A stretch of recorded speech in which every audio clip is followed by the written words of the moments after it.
Yonosuke Kameda binastos si Janriel Casimero. Nagyabang na kahit hindi pa naglalaban. May iba nang gustong kalabanin. Narito ang buong kwento. Mainit na naman ang ulo ng mga Pinoy boxing fans, pero ang iba naman siguro ay natuwa pa matapos muling magpakita ng kayabangan si Yonosuke Kameda, ang Japanese fighter na makakaharap ni Janriel Cuadro-Alas Casimero sa October 25 sa Bishkek Arena, Kyrgyzstan.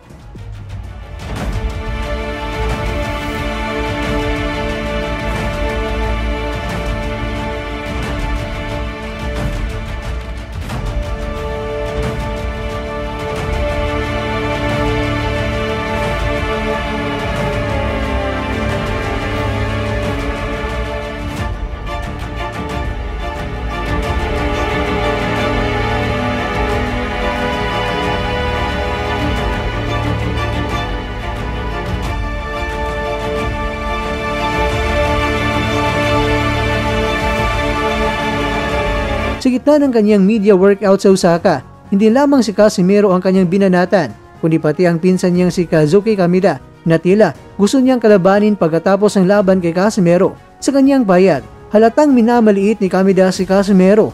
Ang malaga ngayon ay manalo ako ng maayos laban kay Casimero, pababagsakin ko siya, ani ni Kameda. Pagkatapos ay gusto kong makabawi kay Luis Nery at isusunod si Kazuki. Para bang sigurado na siya mga kwento na tatalunin niya talaga itong si Casimero.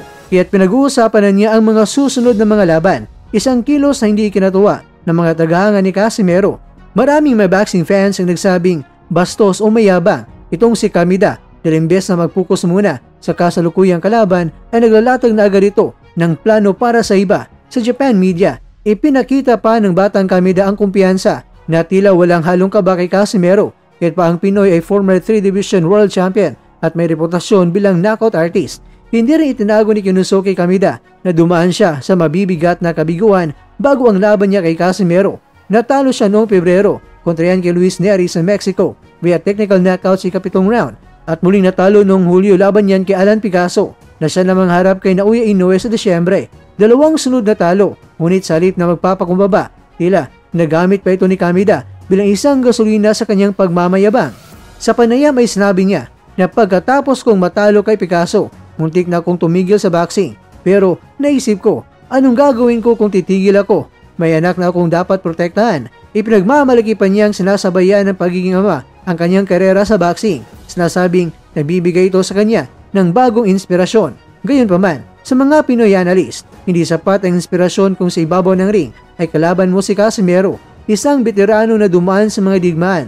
Kontra yan kay Guillermo Rigundo, Duke Maika at Zulani Tete. Hindi pwedeng yabang lang si Casimero kaya 36 anyos na, delikado pa rin. Isang maling galaw mo, tulog ka, ayon sa ibang mga boxing commentators sa Pilipinas. Ang nakakapagtataka pa, habang papalapit na ang laban, mas pinag-uusapan sa Japan ang posibilidad na Kameda kontra kay Kameda kaysa sa aktual na laban kontra kay Casimero. Para bang ginagawa lang niyang stepping stone ng Pinoy Warrior patungo sa sariling pamilya niyang gusto na kalabanin. Sa parehong panayam ay pinagyayabang pa ni Kameda na si Kazuki. Palagi siyang sinasabi na mahina ako pero hindi pa kami nag-sparring kahit kailan. Dati kasi pareho kaming nasa isang gym, hindi kami pwedeng maglaban. Pero kung mangyayari yon, tatapusin ko siya sa unang kalahati ng laban. Ang ganitong pahayag mga kwento ay nagdulot ng kontrobersiya sa Japan, isang uri ng Forbidden Kameda Showdown na gusto makita ng fans. Ngunit bago pa man mangarap ng ganoon, malinaw ang hamon. Kailangan pabagsakin niya muna itong si Casimero. Sa panig ni Casimero ay alam naman natin na hindi nagpapauli ito kapag oras na ng laban. Sa mga nakarang video, makikita siyang nasa matinding kondisyon, handang ganda na sa hamon. Marami ang nagsasabing si Casimero ay magpapatahimik sa yabang ni Kameda at sa paparating na laban ngayong October 25. Ito ang pagkakataon para ipakita ng Pinoy kung sino nga ba ang tunay na hari sa kanilang dalawa. Mga kakwento, habang abala si Yonosuke Kameda sa pagbibida at pagnanais sa makalaban ng sarili niyang pinsan, nakatutok naman si Casimero sa isang bagay, ang manalo at pabagsakin ang hambog na hapon. Sa ring ng Bishkek Arena, malalaman kung ang mga salita ni Yonosuke ay may laman o baka ito'y mauwi sa isang malaking kahihiyan.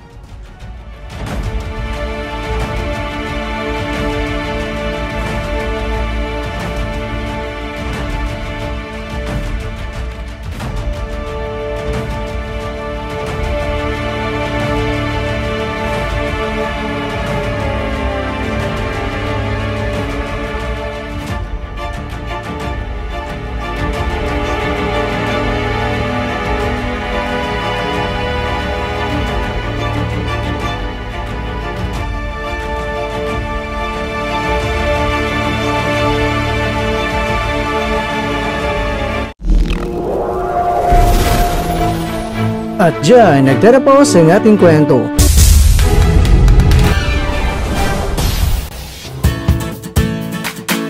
Maraming salamat mga kakwento sa inyong panonood. Pero baka naman mga kakwento ay nagustuhan niyo po ang kwento natin ngayon. Baka pwede niyo po akong mabigyan dyan ng like, subscribe at pa-click na rin sa bell button.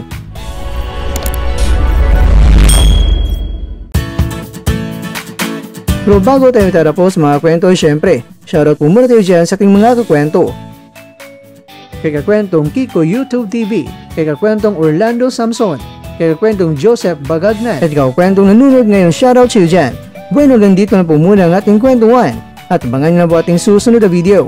At dito lang po yan sa isang channel na kung saan maaring ito'y mga kwentong di pa na kwento sa inyo.